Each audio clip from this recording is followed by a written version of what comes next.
Kia ora koutou. We'll now reconvene our Infrastructure Committee meeting for today. Moves us to item 2. We've already done the apologies earlier. So item 2 is the notification of additional items. There being none. Item 3, any declarations of interest? There being none. Item 4, public comment.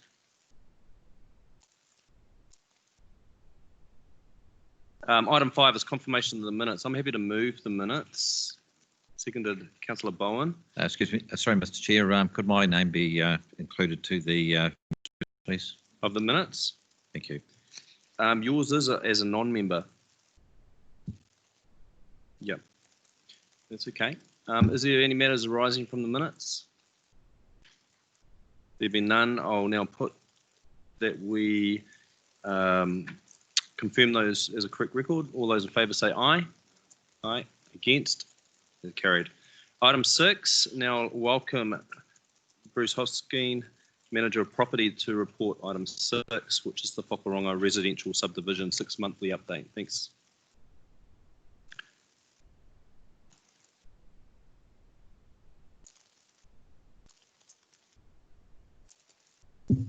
Welcome. Good afternoon, councillors. Report's relatively straightforward. Probably the thing I would just like to get across, we are having a few delays in the consenting front, primarily with Horizons and especially in relation to stormwater. So the timeline that's expressed within the report, obviously we were aiming to have consent by the end of July, which we don't have. Conversations are continuing with Horizons on a sort of every second day to be trying to work through their issues, and basically as soon as we get that consent, we can start moving through into the tender stage for the construction contract. But until we do get that consent, it is beginning to get to the point where we are going to see some delays before we can kick off on this. Thank you. Okay, thank you, Bryce. Questions? Councillor Johnson. Thanks, Mr. Chair. Thanks, Bryce. I'm just wondering how we can be going ahead with pre-sale of sections and marketing when we haven't come to a decision about the retention of sections for a council building programme. Good question. The simple answer is, even if that parallel decision was made to retain some sections, we're not retaining all of them. And we do have the ability, that would still leave us, the best part of 70 or 80 sections, even if we did hold on to 35 of them, that could then be pre-sold straight away. Okay, so we're not going to be presented with a situation potentially where we agree to retain some of the sections, but then we find that, oh, it's too late, they've already been sold. So as part of the strategy around pre-sales, until that decision is made, we will have to be prudent in the sections that we're releasing to the market and what we're actually making available. So that'll all come into the thinking and as part of the strategy. The idea was to be pepper potting sections that we were going to be retaining. So looking at the ones that are most appropriate to be doing that, there is a section that's 800 square metres, for instance. We probably wouldn't be looking to retain that one. However, maybe we would be looking to hold on to a couple of the smaller ones, and we could be holding on to them for that reason. So we will definitely be considering that as part of the strategy. Okay, thanks for that reassurance. Thank you. Councillor Harpiter. Thanks, Mr. Chair. Thanks, Bryce. What are Horizon's concerns with the stormwater? Primarily, they have some ecological concerns. There is a stream running through the block, and as part of their consenting process, they need to be 100% satisfied of the effects it will be having on any kind of ecology or anything like that. We have had an ecology report that's giving us reassurance that it actually won't have any effect. The good thing as well around the stream is we're actually retaining the natural course of it through quite a bit of it. There's only going to be a small amount that we will be rediverting. So all of those measures in place, not only will they give it a good aesthetic feel, but actually it's all contributing towards that. They're still pushing that matter. And I don't really have much more to give you on that, to be honest. They seem to be asking the same questions we've already answered. So how much delay can they put on it if they keep asking the same questions? Well, we are in a situation where if we don't get the consent, as I said, that is going to be causing some delays. We do have the ability to challenge it in an environment court situation if they refuse to give it to us, but obviously that causes considerable delays if we were going to go down that route. So I'm hoping and quite optimistic we are managing to satisfy most of their concerns. There's still just a few outstanding, so I'm hoping we can just continue to work through the process. So do you think there's a possibility that they could refuse the consent? Well, I can't I can't sort of foresee that, but it should be unlikely. Okay, thank you. Thank you, Councillor Bowen. Thank you, Mr. Chair. Thank you, Bryce, for the report. Quick question on legal and marketing. I see that we've engaged in those areas. Can you just assure us there was an open procurement process around those engagements? Yes, certainly was for both instances. One of them did go to Simpson Grierson, who are based in Wellington, but council uses them on a number of matters. And Black Sheep Design won a very competitive tender process, I guess, and it was great to see that piece of it going local, which was fantastic. Thank you. Thank you, Councillor Beattie. You're okay, Councillor Barrett. Thank you, Mr. Chair, and thanks, Bryce, for the report. Was just looking at the sketch of the lots on page 15. And just raised in my mind the need for me to, I guess, better understand how far down the track we are committing the actual use of those individual lots. And I'm especially thinking about lots 1 and 2 that are adjacent to James Line and whether they could be something other than residential housing that might serve more of a neighborhood function like a dairy or something like that. Currently, we've been working towards them becoming housing sections. While in the greater sort of planning sense, there is some provision in the greater Whakarongo growth area for items like that. We haven't been incorporating any of those into this development so far. The assumption has definitely been working that they're all housing. Right. So in terms of the way this would proceed, then would be setting any resident up here for either a car journey or quite a long walk to get to the shops at the Countdown off of Roberts Line would be sort of the nearest even basic shop that somebody could get to out of this subdivision? Currently, yes. Right. Thank you for clarifying that, Mr. Chair. Thank you. Just around the pre-sale, we've had some valuations to get some indication of. Yes, we have. So we've been doing a bit of work engaging with everything from real estate agents to some registered valuers around trying to gauge, I guess, the market prices, but then equally so trying to be a tad conservative whenever we are talking around figures, focusing on being able to release these quickly. The idea is not to be sitting on sections or trying to be push for an absolute premium, but equally so. What we don't want to be doing is undercutting the market or coming in less than a market rate, because that can actually have detrimental effects on some of the private developers and actually start to have an impact on their section prices. Okay, thank you. Any other questions? Councillor Rutherford. Thank you, Mr. Chair. Thanks, Bryce. Just following on from Councillor Barrett's questions around the concept of a local shop. Where in the process could that be considered, or could that conversation take place? If we were to, I guess, specifically either allow, we'd have to look at the zoning, I assume, for one lot. Well, definitely, if we were going to be considering it within our development, that would be a change of tact. So that would whether that would be appropriate in stage 1 or perhaps stage 2 might be more appropriate to give us a bit more time and allow us to crack straight into stage 1, as I'm unsure around the consenting sort of implications that might cause. In terms of the greater Whakarongo area, I mean, we are only one developer, I suppose, of a series of them. So when we're talking about the growth area, there, as I said, there is sort of flagged for provision for that. We haven't specifically catered for it in ours, but that's not to say that in the future it wouldn't be incorporated somewhere within the whole block. Okay, but there is a risk that no other developer is also making allowance for that type of activity. There is a risk, I suppose. However, as part of whatever these private developers are beginning to go through the same process that we're doing through. All of this is getting considered when they're going through the planning process and working with our planners as well, and talking about consents and things like that. Okay, but perhaps we could have a discussion around stage 2. Definitely, that's probably the most appropriate place if we were going to do it in our development. Sure, thank you. Councillor Beatty. Thank you, Mr. Chair. Bryce, just to clarify, there's a whole structural plan for Whakaronga, isn't there, with the roading and shops and everything? And there's been sort of designations already done. Correct. Yes. So there's no necessity for us really to start looking at. Correct. Thank you. Yep. Councillor Dingwall, thank you.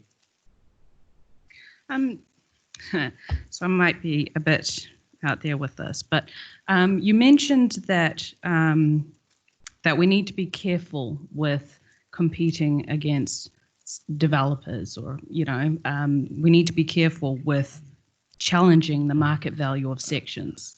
But we know that right now, affordability of homes is a massive issue in our town and a city, and a massive issue in New Zealand, and it's just getting worse and worse and worse.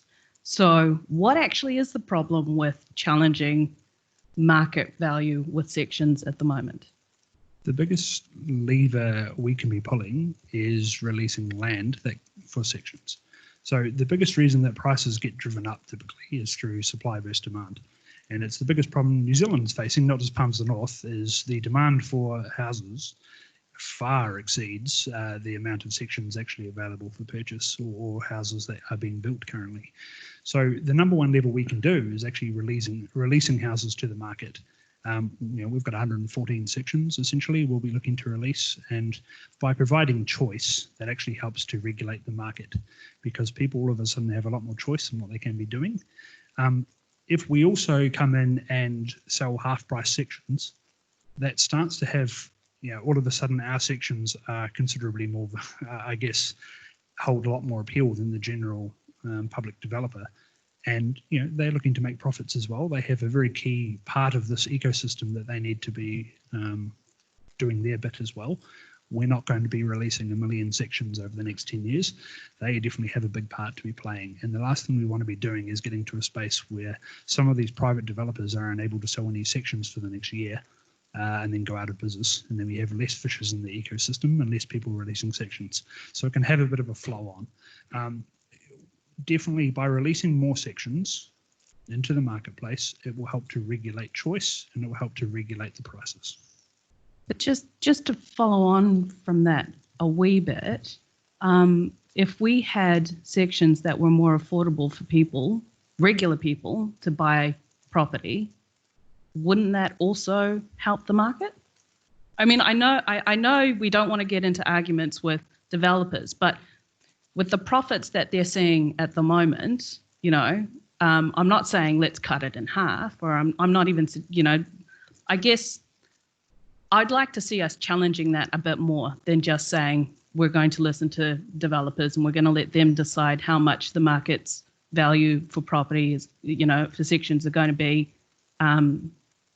forever. Because as we know at the moment, letting the market decide these rates isn't helping.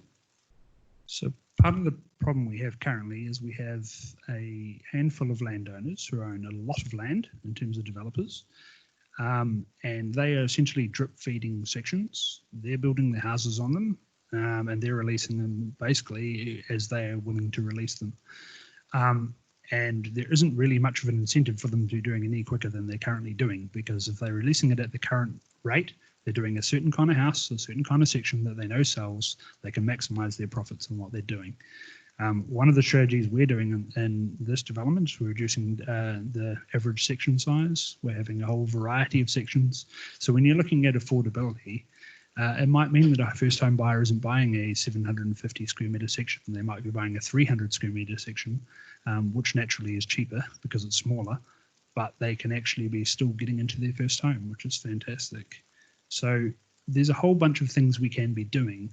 It's not through a lack of people wanting to build houses. It's just the fact that a lot of land is being controlled by a select few, who are slowly but surely releasing the sections. And by doing that, there's not many people, many options out there. So people are having to compete harder, therefore they pay more, and that drives up the price. If there's a lot more choice, it will help to regulate that cost. Okay, I'll leave it at that. Thank you. Thank you. The Mayor. Thank you, Mr. Chair. Apologies for just lateness there. I was seeing off some guests to the city. Bryce, thanks for this and all interesting stuff. Just following on from the last councillor's discussion, it's a real supply and demand issue, isn't it, that you've just really alluded to? Well and truly. Yeah. So I understand there's some newer players with a whole lot of various lots around the city, east, west, north, south, that won't all come on stream at the same time, but are like ours, will actually influence that whole market. Completely agree. Yeah. The more people we have releasing sections, the more that helps to grow the fishbowl, to keep using my ecosystem analogy. And also from a national view, Palmerston still is quite affordable, isn't it, in terms of the national level? Yeah, completely. So even over the last sort of 2 or 3 years, there's been a lot of media around how our house prices are increasing at a rate of knots. But even so, compared to some of the other bigger centres or even the centres of comparable size, we definitely still are in the more affordable part of that market. Good. Thank you. Thank you. No other questions? Thank you, Bryce. Thank you. We'll move into debate. Comment. I'm happy to move the recommendations and look for a seconder. Thank you, Councillor Beattie. And look for comment in debate. Thank you, Mr. Mayor. Thank you, Mr. Chair. Look, I think this is it's great to see this finally moving. It seems like it's taken forever. I think, like Councillor Harper's question, how long will this take? I'm a bit like that as well. But I understand the officers are, they're only doing what they can do in terms of the whole consenting process, and RMA process has a big part of that too, with extra work around stormwater. I think some of the questions there around a structure plan really need to be highlighted. Like a Katari, when that was done, housing, there's a shopping centre subdivision, sort of shopping centre, all of those sorts of things I understand are in the Whakarongo structure plan as well. I would have to challenge some of the statements around values. Palmerston North, I understand, is still in the bottom quartile, certainly in the North Island, for value.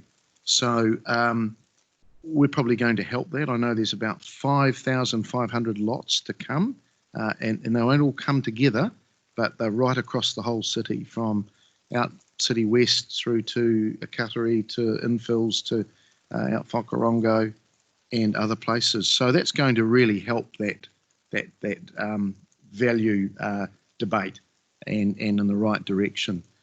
More players getting involved too, because as the officer said, the land at this, like all cities, is held by a few.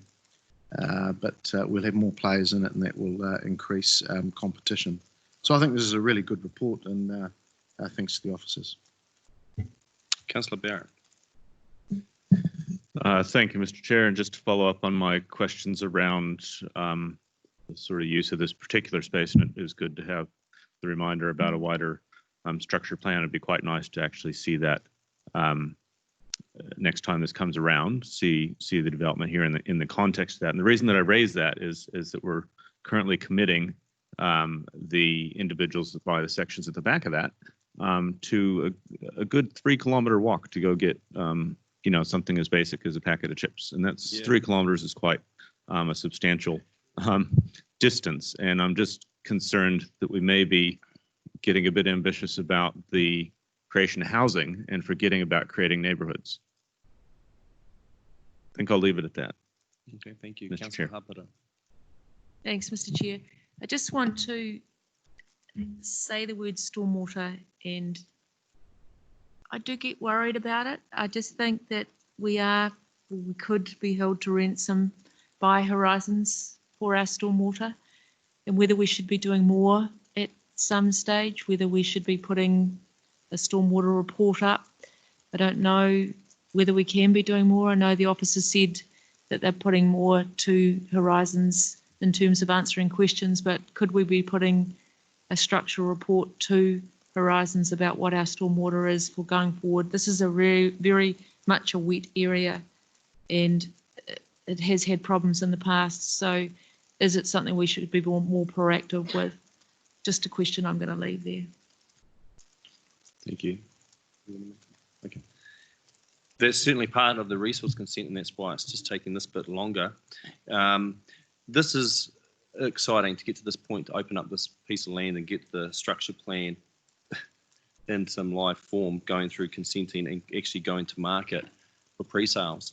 It was just under 10 years ago that council acquired the James Line frontage property to enable wider access to get the development through here. And things take time to develop it and get the need and the processes right. So this is a bit of a pleasing day for me. Housing is a big issue for our city. We are a growing city, and the needs are there. And first home ownership is still an aspiration for many, and that's why I like the different footprint sizes of these parcels of land. For some smaller ones, obviously for lower value, and giving that opportunity for those that may not otherwise get into developing a home at that point. So exciting time. Thank you, Bryce, for the report. 6 monthly, we'll undertake to put that structure plan in, that wider needs for that wider community around shops and the like, and that we can do that to update the wider committee. No further comment. I'll put the recommendations. All those in favour say aye. Against? Carried. Brings us up to our next item, item 7, which is the facility management improvement update. And again, Bryce, welcome you back to the table.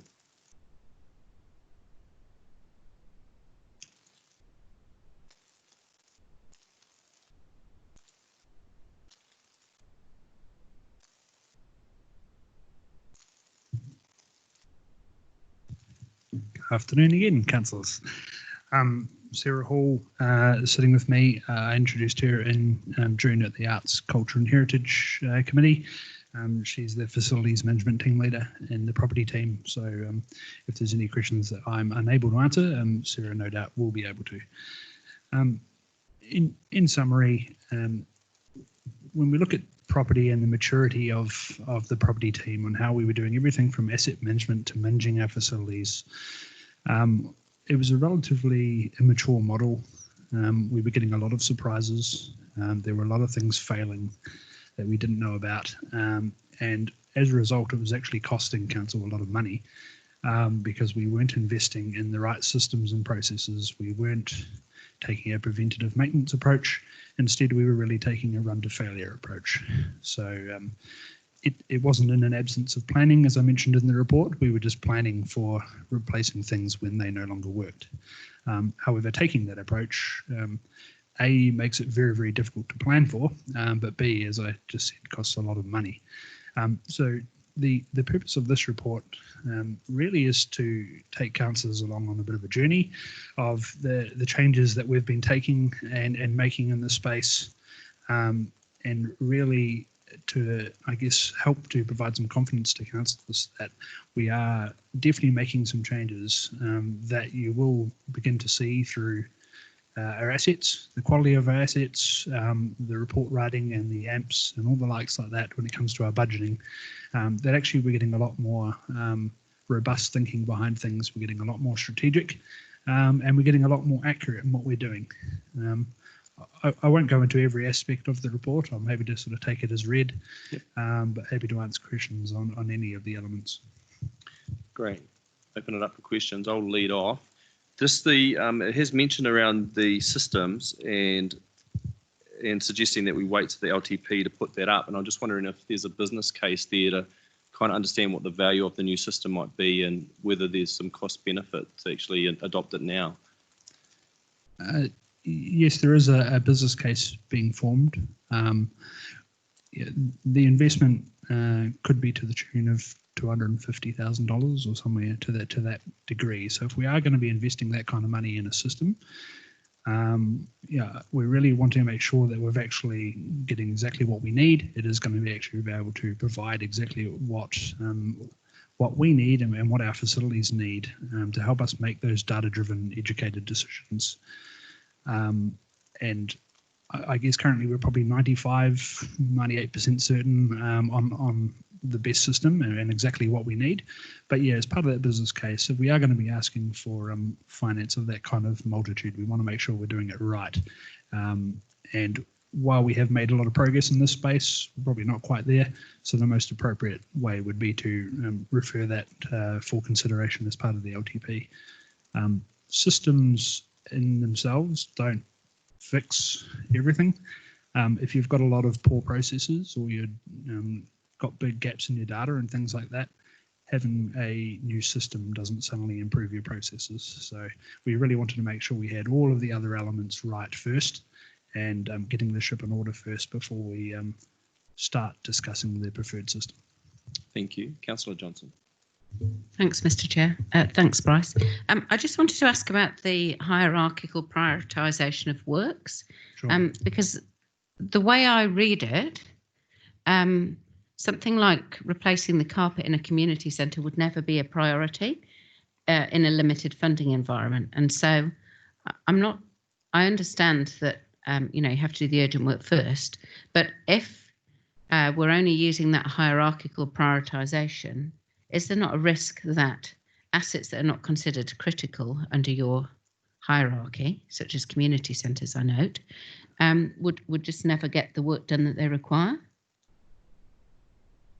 It's a good question. Really what we're trying to demonstrate is, I guess, accurate decision making. So, and if we really did get to a situation where we could only afford to do one thing and we had to choose between a leaky roof or some carpet, that actually, it's not just sort of dipping in and deciding what one we're going to do. Actually, there is some robust thinking around what, in those situations, what do we actually need to choose? The idea of a community centre in the example is simply an example. It's not saying that it's not important, but I guess what I'm trying to emphasise, if we've got a critical asset like a wastewater treatment plant or something like that, there needs to be some kind of prioritisation in a limited funding environment where we can make some of these kind of decisions. In an ideal world, we won't be in a situation where we have to get that selective, where literally we can only do one thing here, and it comes at a sacrifice of 10 others. However, in reality, there might be a situation where we can choose to do 5 things and number 6 misses out. And so how are we actually going to make those decisions? And often it shouldn't be simply because, I guess, one area of the market might get more exposure. They might be louder, they might get more of a voice in certain areas. That shouldn't be the driving decision making for when we choose and where we choose to be investing and doing renewals.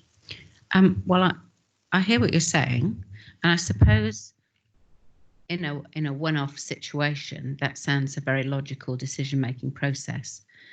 My concern is, over a period of years, the cumulative effect of this type of decision-making will likely be that assets that are considered non-priority continue to deteriorate, because we all know that council funding environment is a limited funding environment.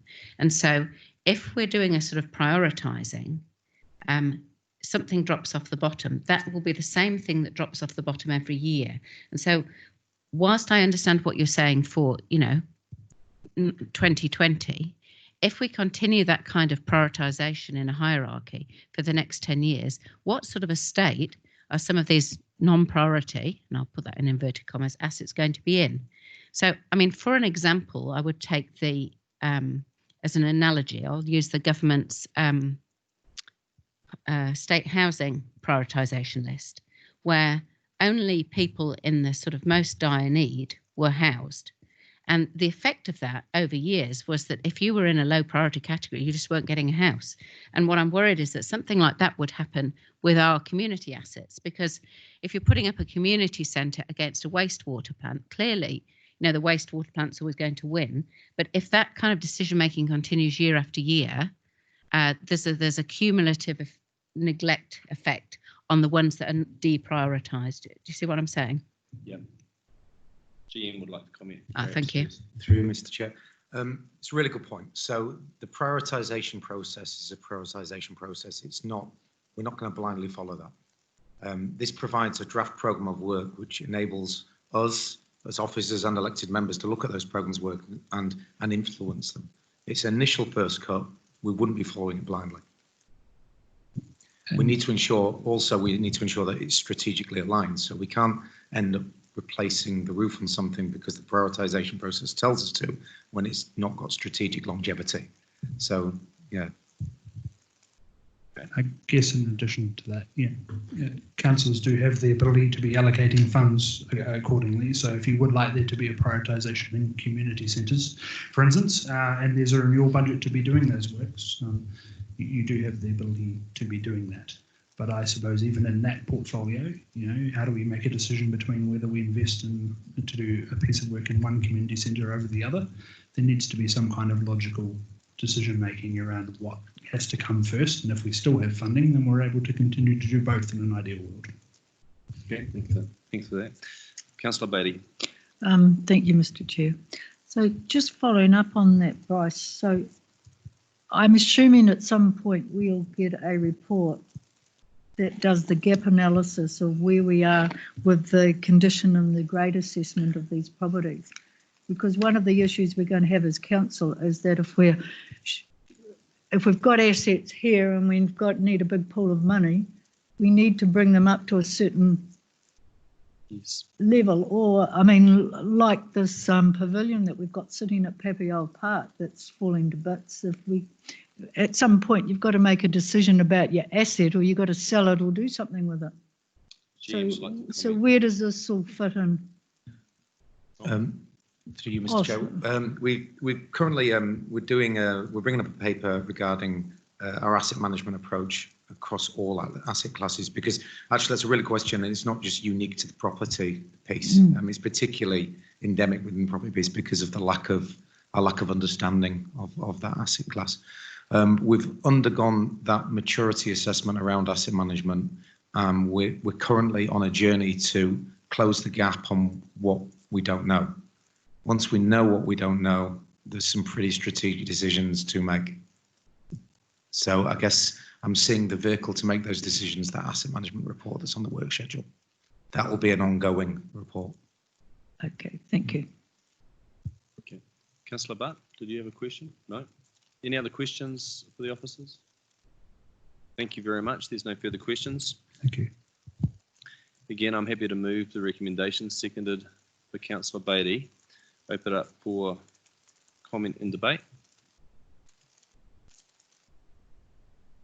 Councillor Johnson. So just to follow up my questioning line, I accept that we need to prioritise what we're doing in terms of renewals, but I do also want to make the point that if a tool is being used, it needs to be used carefully, because tools don't only have a use at the time you use them, but if you're using the same tool year after year, there's an aggregation effect that occurs where things are constantly falling to the bottom and those things never get dealt with. And so perhaps Bryce is regretting his use of community centre in the example, but I mean, it's a good example. I just think we need to keep an eye on those non-priority areas that might, if we're not careful, always fall off the bottom and not let them get left behind. And if they're community centres, then my eye will be on them. Great stuff. My comments would be that thank you for taking us on that journey of where you come from, and that run to failure. I could experience that in the past with different things that come before us as surprises. We're taking a no surprise approach. This line of direction is much better than what we've ever had before, and we would have undone carpet and carpet thread and all the assets if we hadn't had something like this to deal with, and leaky roofs and all the other consequential things of not having our eye on it. So this is a huge improvement. Thank you for the detail that you've added to it. It's increased our understanding and appreciation for what's the approaches, and heads up for what that big figure will be in the LTP that we'll have to invest in, because it's so important. But thank you, and I look forward to the next update when you come with the progress there. and there may not be. It's not a 6 monthly, but thank you. Will keep us on track. Any other comments? Thank you. We'll put it to the vote. All those in favour say aye. Aye. Against? That's carried. Thank you. That moves us to item 8, Infrastructure Capital Works Dashboard, and invite Jeffrey Snedden, Manager of Project Management Officer, up.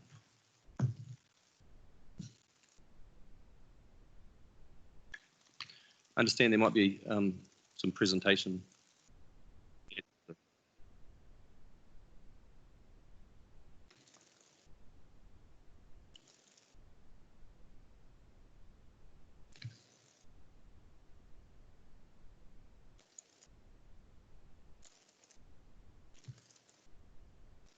Thank you very much for this opportunity to present to you the Infrastructure's Capital Works program for 2019-20 and take you on a bit of a journey for this coming year that we are now find ourselves in.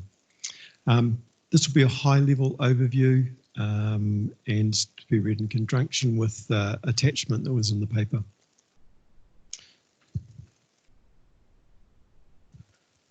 Right, 2019-20 was a bit of a challenging year. And I'll probably say this hopefully once, COVID. That was our one challenge. Our other challenge was that we set ourselves a pretty ambitious target.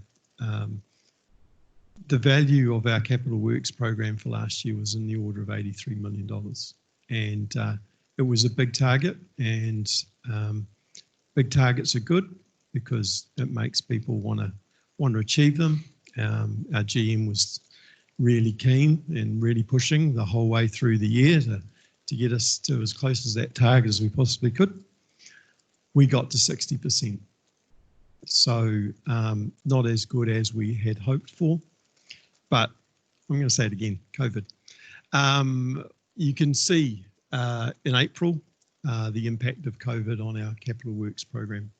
And the flow-on effect of that into March, coming up to March, April, May, and the effect that did have.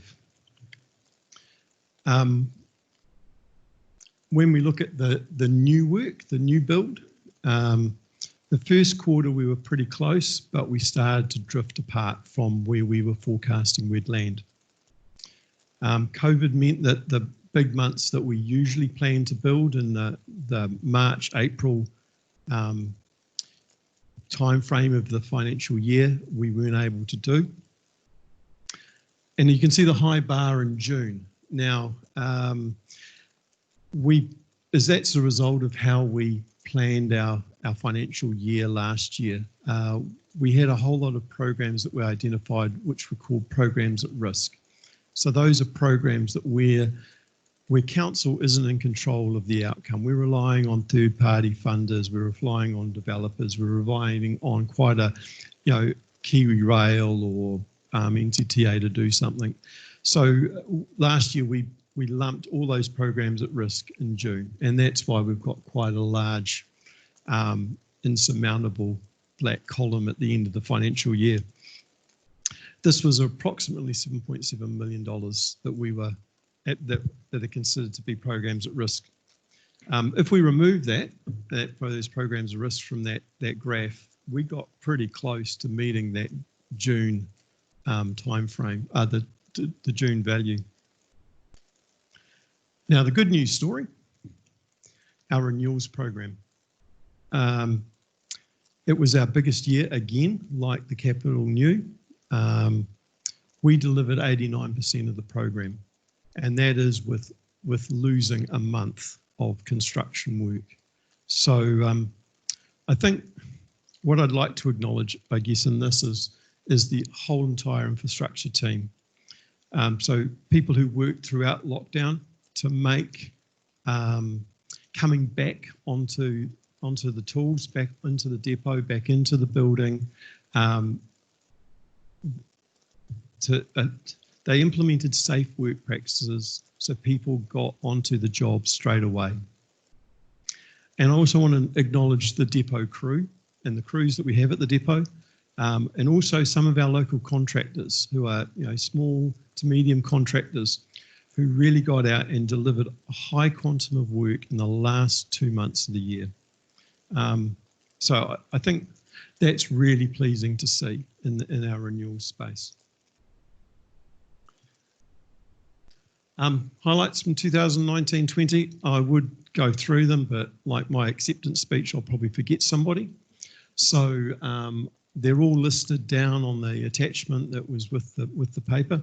So I won't go through that again, but that's just a nice picky. Right, 2020-21. Our capital works program is looking at around 51.1 million this year.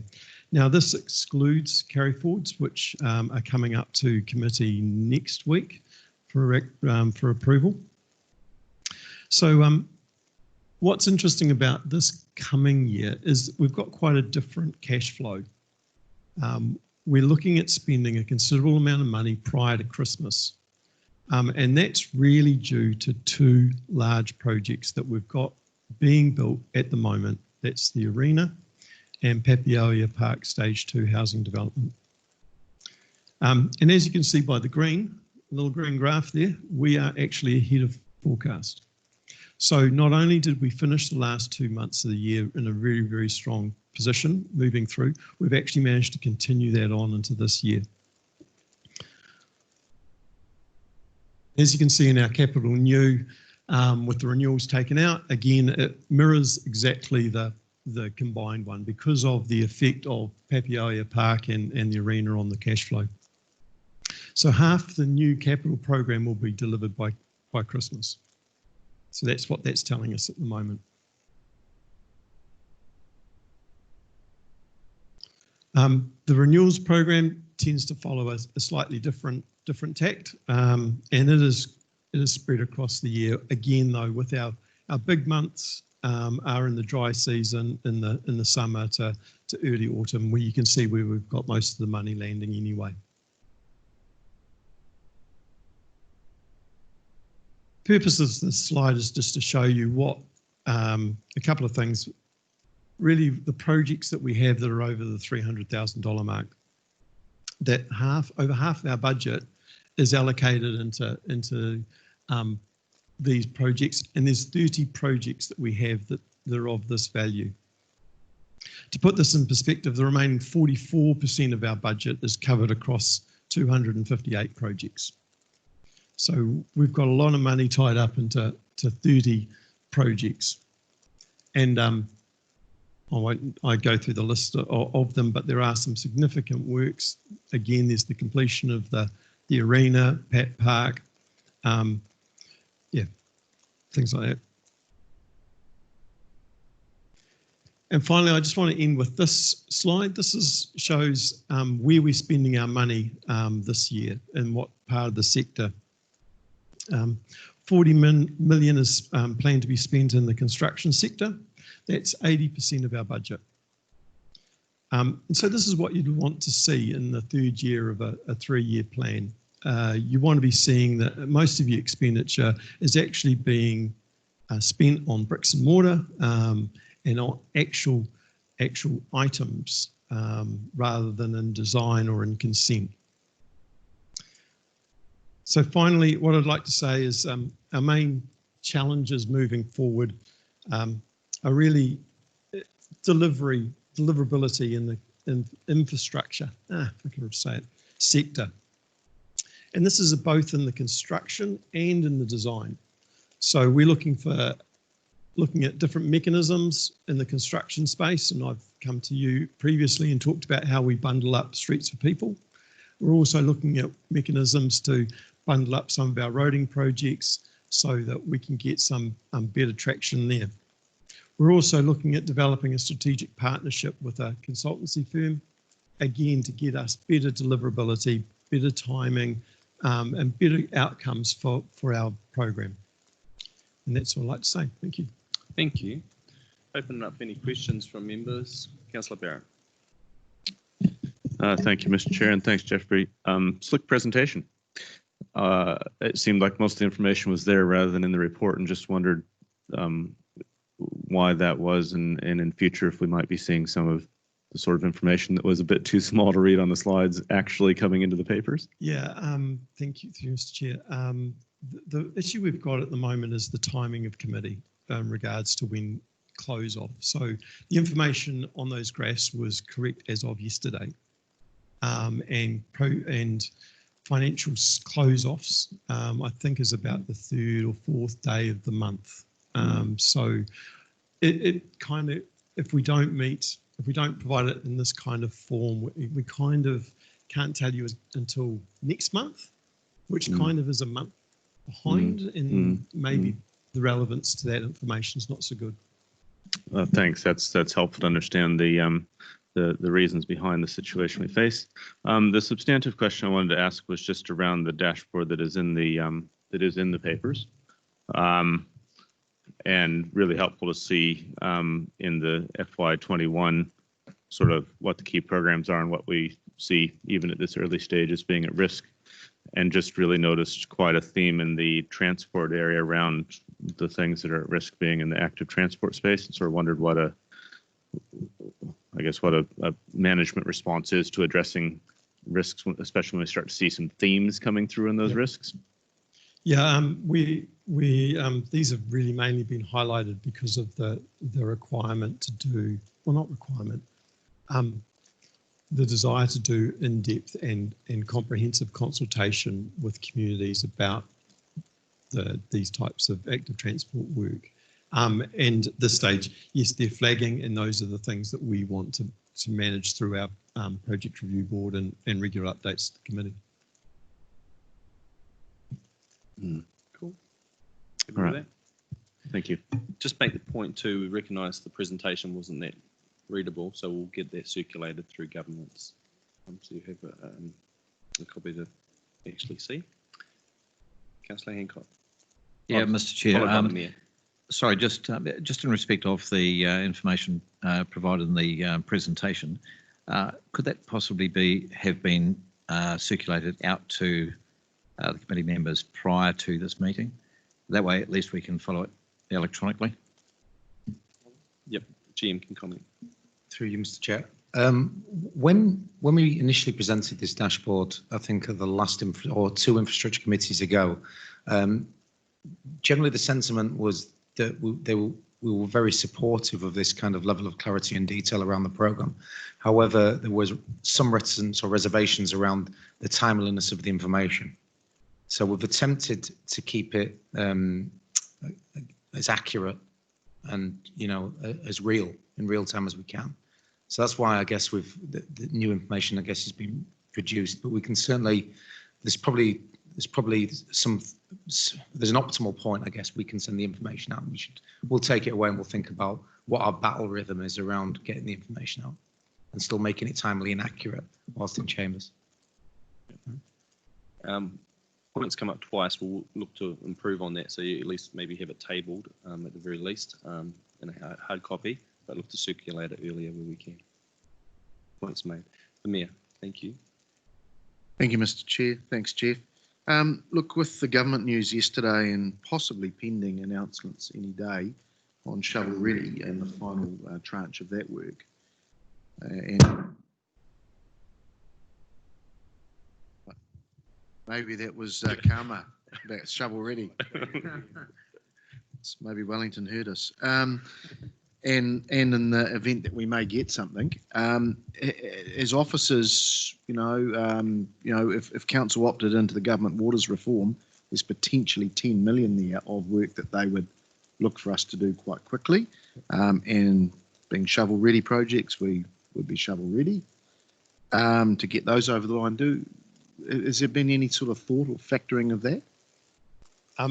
In this particular program, well, we have discussed impacts of shovel ready, and yesterday's announcement of about, I think it's 9-point-something million potentially for Palmerston North for water.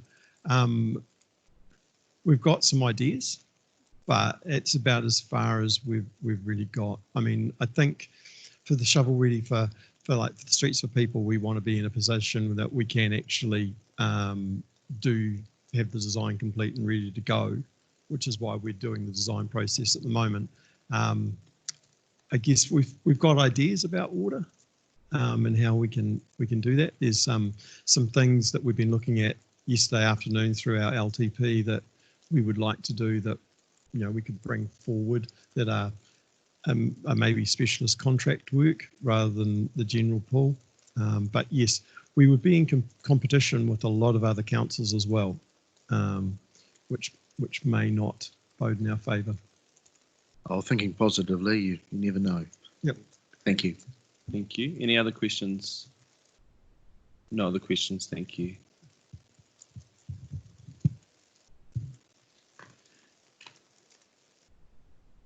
Happy to move the recommendation. Councillor Johnson seconding that. Open just with a comment in regards to the end of financial year performance with the capital program and the renewals, and just what we've achieved, even with that month being unavailable to execute any work, is really, really pleasing. And I want to acknowledge the whole infrastructure unit.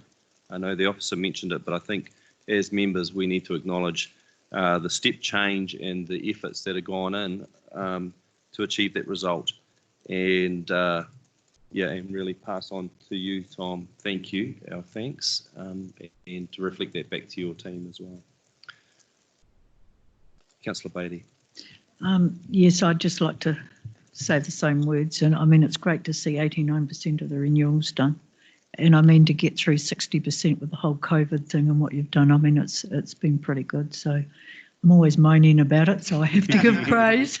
Praise where praise is due. So thank you. Commend the whole team. Councillor Johnson. I'd just like to say thank you to governance staff for getting the presentation emailed out to us while we were complaining about it.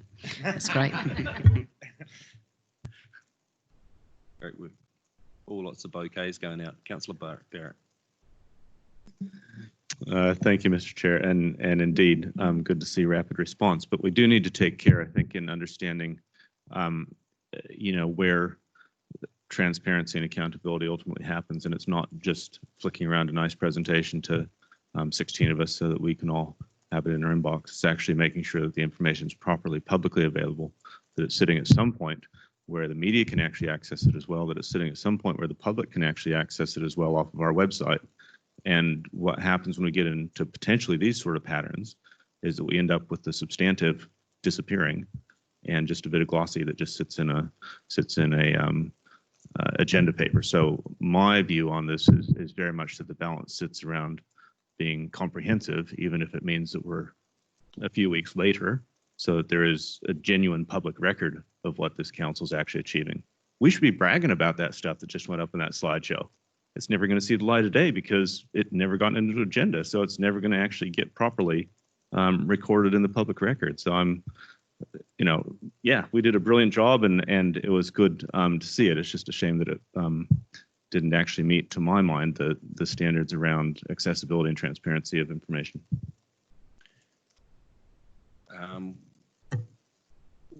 Looking to you, Janine, if you can pick up some of that summary. No pressure. But your point's well made. Councillor Barrett will work to include that into the public record and have it available on the website. Very fair. Mr. Mayor, do you want to make comment as well? Or you looking at me? I will, after that last comment. As somebody that signs off the minutes on behalf of council, this does actually become a public record, councillor. So we either have it come to us for some of you that want it weeks beforehand, and it's out of date, or I think the officers have heard that councils would like it as quickly as they can on the day or the day before, and it's on time, it's up to date information. So I'm of the view of having up to date information rather than dated information that the media, the public, and we all sign off on. But anyway, well done to the infrastructure team, because I think we don't want to let little things become negative, because it actually has been a good effort. So thank you. Great. No further comments. I'll put. Did I get that moved? Yeah, I did. All those in favour say aye. Aye. Against? Carried. And now I'd like to move a recommendation for us to move into part two. with the public exclusion. Oh, sorry, I'm jumping ahead one item. Sorry. Item 9, the work schedule.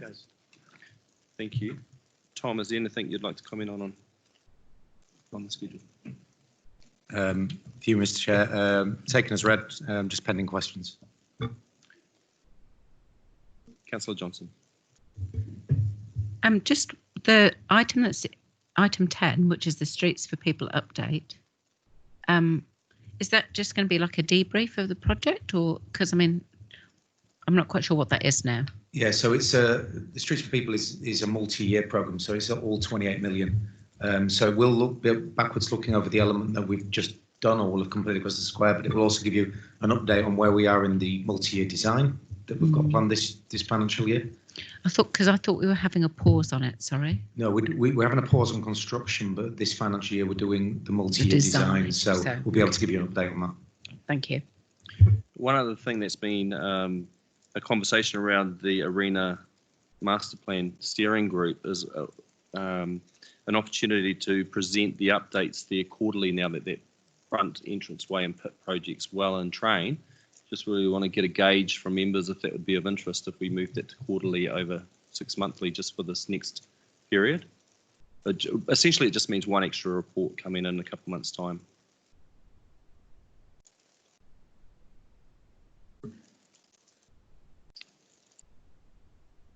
Councillor Bailey? I'm on the committee, but yes, I think we should have it because it's one of our key projects in the city, and I think we need to get it out there for the interests of the public so that it's publicised. So yeah, I think definitely that I'd like to see it coming every 3 months, just till we get into a certain stage of it. Sure.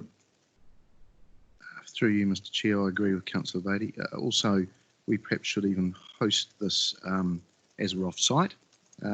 We could perhaps host this meeting, or Councillor Harpeter's Play Sport and Rec committee at Arena.